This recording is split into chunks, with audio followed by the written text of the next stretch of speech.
It's Frank's. Okay, it's Frank's. It's Frank's What suggestion. Frank wants, Frank gets. It's time for another episode of In-Depth History with Frank from Arlington Heights. Frank? Good morning. Good morning. Today I'd like to talk about Hamilton's curse.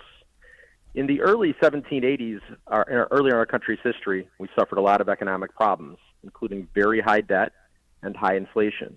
George Washington, the new president, turned to Alexander Hamilton to come up with an economic plan.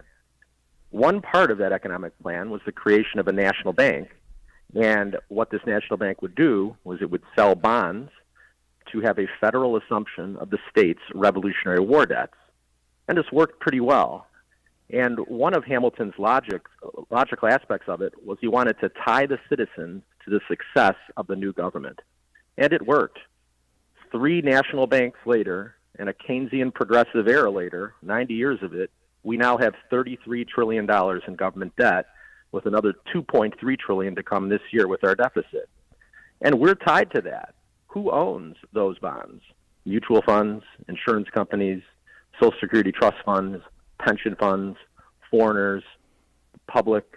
We all own it. We're tied now to a federal leviathan, whether we like it or not, and our retirements depend on it.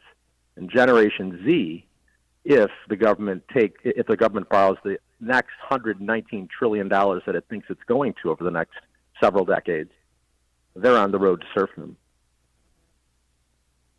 Well, Generation Z would have you know that they were told there would be no math. So they will go blithely down that road to serfdom, it would appear. Frank from Arlington Heights with In-Depth History. Thanks so much, as always, Frank. Thank you, Dan.